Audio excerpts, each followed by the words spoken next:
Hi everyone, my name is Dr. Joseph Turnbull. I'm an associate professor in the School of MEM, and my talk has three parts. The first part is to go over the structure of the first year of all programs in the School of MEM. Then I'll break down some of the options you have for your math courses, and then finally I'll give a pitch for our new minor in Analytics and Decision Sciences. If you're in BMOS, Economics, Finance, or Analytics, this is your common set of courses that you should be taking in year one. You should be taking 2 courses in economics, 2 courses in math. For most of you, that's Math 1229, Math 1230. And then for everyone except those in economics programs, you need to take Business 1220, which is a full year business course.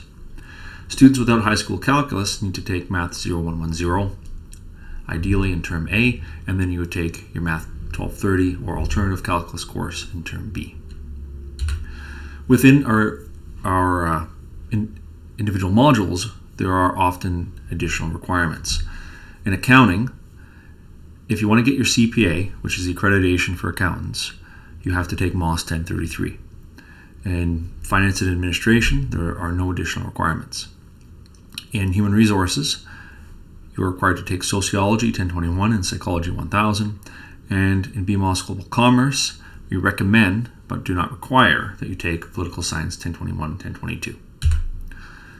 For economics, there's no additional requirements, and Business 1220 is not needed. For finance, Business 1220 is needed, but there's nothing else that you need on top of what's listed above. The analytics minor requires that you take Psychology 1000, either in year 1 or year 2, and we recommend, but do not require, that you take MOS 1033. So I mentioned that most of you are taking Math 1229 and Math 1230. The exception, there's two broad exceptions. One would be students who need high school calculus. You're taking Math 0110 first before your Math 1230 in that case. There's another part of that, the students who are missing high school calculus and missing grade 12 and grade 11 functions. You would start with Math 109 and then pick up the sequence from there. The other type of exception is what happens if you really like math and you're trying to keep that door open for math programs after year 1. So in either of those cases, I'd recommend that you take Calculus 1000 in Term A or Term B and Math 1600 in Term B. Optionally, you could take, after the Calculus 1000, you could take Calculus 1301 as an elective. Then there's another group of students that are maybe apprehensive. They liked math in high school, they did well in it, but they're worried that maybe that won't be repeated in first year university. So for those students who are trying to hedge their bets, I would say take Math 1229 and Math 1230 this term, in Term A, and if those go well, upgrade as electives Math 1600 and Calc 1000. And then as a further elective, you can upgrade to Calculus 1301. So that's for MEM programs. The other group of students who are interested in math courses at King's would be psychology majors. They need to take Math 1228 and Stats 1024. Both of these require that you have grade 12 math, and if you don't have that grade 12 math course, then the minimum prerequisite that you could take is Math 109. We have some courses in second year that, even though they're not called mathematics, they are fairly mathematical. One of them, Statistics 2035, and the econometrics courses. Those are required by several modules, so you're likely to be taking those next year. Actuarial Science 2053, many of you will be taking that in second or third year because it's required by many modules as well. If you're going to be doing the analytics minor, then you'll take a very mathematical course called ADS 2298, which is a course in operations research. We can run additional math courses in second year, so more linear algebra and calculus if there's demand, and if there isn't demand, then they can be taken at main campus.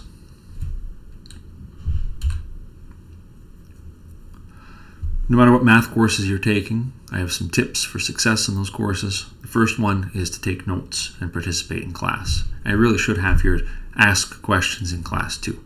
It's important to do that.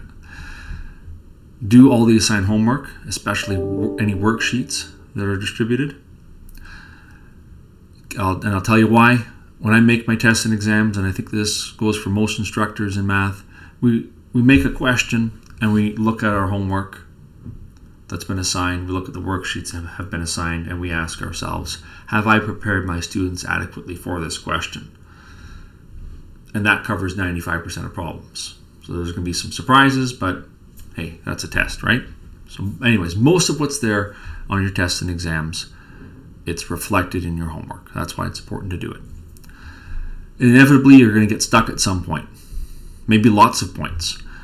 Get help as soon as possible. Come to office hours or drop-in hours, no matter what they're called. What they are is their time set aside by the instructor for you to come to the office and ask for help. You're not bothering us. You're not pestering us. We're there waiting for you to take your questions. There's also something called the MEM Help Center that will open soon. The MEM Help Center is staffed by teaching assistants who are fellow undergraduate students at King's in years 2, 3, or 4, and they're there to help you with your courses in math and economics and business. You can also form your own study groups and work together on homework and worksheet stuff. That's a strategy that I strongly recommend, and it's something you can follow all the way to 4th year. Another tip is to make summary notes. So there's your regular day-to-day notes you make in class, and then periodically, every week, every 2 weeks, you should summarize those notes. Summary notes should contain formulas, examples, and definitions. You should also complete practice tests and complete them early. Practice tests for most courses are posted, and you can find them on the course OWL page. If you wait until the day before to do the practice test and you find that there's problems you don't know how to do, you don't have any time to get help. So give yourself at least a week, maybe 5 days if you want to push it, before you start your first practice test. And that way you'll have a few days where you can come in and get some assistance figuring out stuff that you don't know. I want to go back to the summary notes and tell you another reason why it's a good idea to make them. In some of your math classes, you're allowed to bring in formula sheets. And it's super easy to make a good formula sheet directly from your summary note. So it's going to simplify your task during crunch time when you're getting ready for that test or exam. My last part of the talk is about the analytics and decision sciences minor. First, what is this? What is ADS? It's using math, stats, and computation to explore and extract insights from data, and then very, very important, to use those insights to inform decision making. It's not just about number crunching and doing math and opening up a spreadsheet. It's about seeing how data can be reflected in the decisions that are made in businesses or any type of organization. You learn some technical skills in these courses, including programming in R, Python, and VBA. You also learn advanced Excel. In several courses, we cover high-level skills, including machine learning and data mining. Our course list is shown on the left. In second year, you would take the operations research course and two courses in econometrics, as well as a philosophy course and a psychology course. The psychology and philosophy courses can be deferred until year 3. That's fine. We also have some additional courses in analytics and decision sciences, as well as a time series course in economics.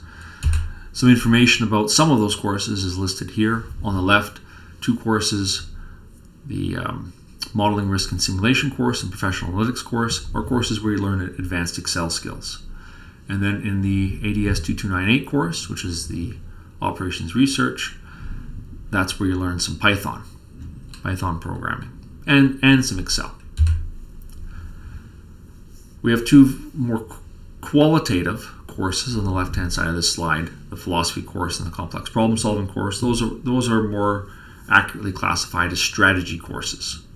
You're not learning technical stuff, but you're learning how to apply technical and non-technical skills to solve problems and to make decisions. And then the last course here, the visual analytics course, it's a beautiful course on statistical programming, data visualization. You learn the R programming language and a lot of really neat skills. One more comment, so that's the end of the math part, and I just want to make a comment about the relationship between King's and Western. Western is made up of several faculties and affiliates. Each one has its own dean, so those subdivisions are then further subdivided into departments and schools. These faculties and affiliates have a different focus. At King's, our focus is on undergraduate education and selected disciplines. You, as King students, you can take courses at Western, you can take courses at other affiliates, you can take courses across most of the faculties at Western. The Senate is the overall governing body of Western across its affiliates and faculties. When you graduate with a degree from Western or King's or Brescia or Huron, it's the Senate that confers the degree.